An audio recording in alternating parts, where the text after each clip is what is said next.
Hit it, Cody. You're watching The Drive with Jeff and Cody, and special edition of the RBC Cup. Our guest today, Mr. Ed Adnum. How you doing, Ed? Oh, pretty good, and you? Fantastic. All right, obviously this is Brett Adnum's father. Yes, yeah. And you've had the chance to watch a couple of games now here at the Royal Bank Cup. Your thoughts on how the games have gone so far? I think it's pretty good hockey out here, and it's a matter of maybe us coming out of the gates a little bit better than we have. First game we were kind of, I thought, holding the sticks a little tight, and second game maybe a little lack of effort.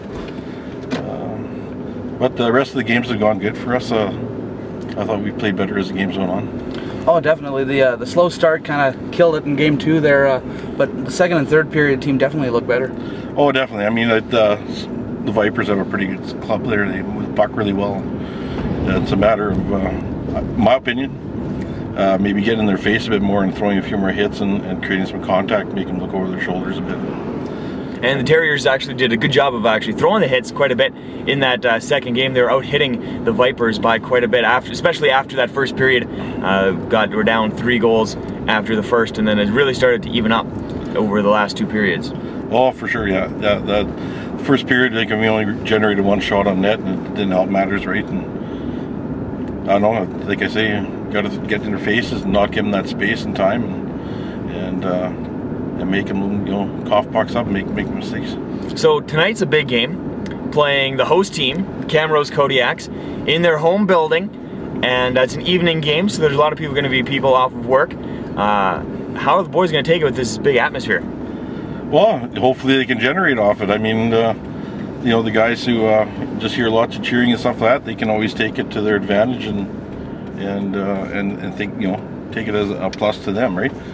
And Camrose comes out, they're usually a pretty gritty team. My boy played in this league last year, and that's what we kind of seen last year, was pretty gritty, like a lot of hitting, and usually that if it flets in goal, he's a pretty good goaltender.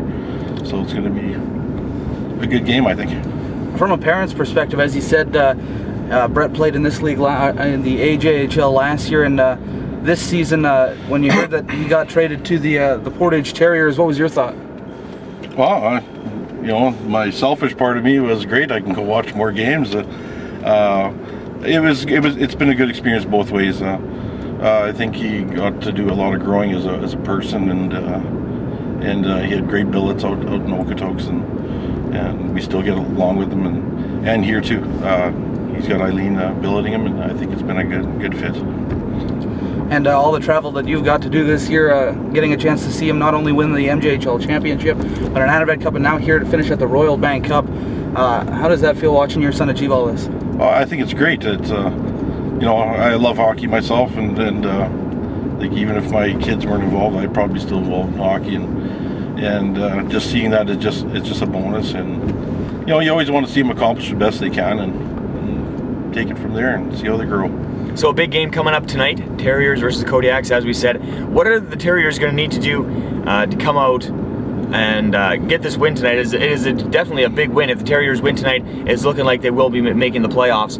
So what do they need to do? In my opinion, it'll be the skating part and also the physical part. Their forecheck's going to be important here. I think really important. I think that hemming them up in their other zone is always a good thing. And I think somehow we got to get our power play happening. It hasn't been the greatest, and I don't know, maybe some other guys have some different luck on that opportunity. It did look like speed was an issue in the first 2 games, especially near the beginning. It looks like they were playing a little bit slower than we have seen them in other games. Yeah, I'd agree with you totally. It's but the whole thing is, it's the first game. It's about nerves and stuff like that, and getting that out of your system. The second game, I don't know. To me, it's a matter of were we fatigued or not, that's a factor, but we just didn't seem ready to start that second game for sure. And it's challenging as well, playing a different team every evening, that you don't get to see the same team twice, and it's a lot more challenging having to play a different style each and every night. Oh, for sure. Yeah, and that's the thing, you can't drop your guard here, because like each team maybe has their own agenda out there, and they're going to be coming with different styles, like you said. it's a matter of just playing your style and playing it well. That's to me, it's not about how fancy you can get. It's about how good you play your games and how you rebound for your mistakes. That'll do it. Thank you very much, Ed, for joining us here on the drive. Yes, sir.